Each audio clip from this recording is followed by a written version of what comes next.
प्राचीन काल में वैवस्वत मनु के पुत्र थे सुद्युम्न, जिन्हें शिकार, युद्ध और धर्म पालन में विशेष रुचि थी। वे अत्यंत पराक्रमी और तेजस्वी राजा बने, किंतु उनके जीवन की गाथा अत्यंत विचित्र रही। कहा जाता है कि एक बार वे अपने मित्रों और सैनिकों सहित शिकार के लिए वन में गए और अनजाने में भगवान शिव और माता पार्वती के तपोवन में प्रवेश कर गए। ये स्थान स्त्रियों के लिए ही आरक्षित था और वहां पुरुषों का प्रवेश वर्जित था। माता पार्वती के वरदान और शाप से ये नियम बना था कि जो भी पुरुष उस वन में प्रवेश करेगा वह स्त्री बन जाएगा। जैसे ही सुद्युम्न और उनके साथी उस वन में पहुंचे, वे सब स्त्रियों में परिवर्तित हो गए। अचानक इस रूपांतरण से सुद्युम्न व्याकुल हो उठे। वे अपने नगर लौटे, किंतु स्त्री रूप में उन्हें स्वीकार करना किसी के लिए संभव न था। निराश होकर वे ऋषियों और देवताओं की शरण में गए।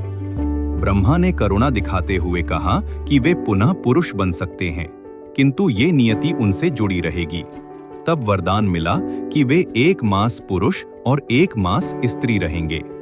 इस प्रकार सुद्युम्न का नाम इला भी पड़ गया और उन्होंने द्विस्वरूप जीवन आरंभ किया। इला के रूप में रहते हुए वे चंद्रवंशी राजा बुध के संपर्क में आईं। दोनों में प्रेम हुआ और उनका एक पुत्र हुआ, पुरुरवा, जो आगे चलकर चंद्रवंश का महान राजा बना और जिसका वंश आगे चलकर पांडवों और कौरवों तक पहुंचा। इस प्रकार इला चंद्रवंश की आदि प्रवर्तिका बनी। दूसरी ओर जब सुद्युम्न पुरुष रूप में रहते, तब वे इक्ष्वाकु वंश के राजकुमार के रूप में अपने कर्तव्यों का पालन करते। यह द्वैध जीवन कठिन था, किंतु उन्होंने धैर्य और धर्म से इसे स्वीकार किया। धीरे धीरे उन्होंने समझा कि नियति से भागा नहीं जा सकता, केवल धर्म और धैर्य से उसका सामना किया जा सकता है। उनके जीवन का सबसे बड़ा संदेश यही रहा कि पुरुष और स्त्री दोनों ही रूप ईश्वर की देन है और आत्मा का वास्तविक स्वरूप इनसे परे है। सुद्युम्न 12वां इला की यह कथा अत्यंत दुर्लभ है और इसमें गहन दार्शनिक संदेश छिपा है।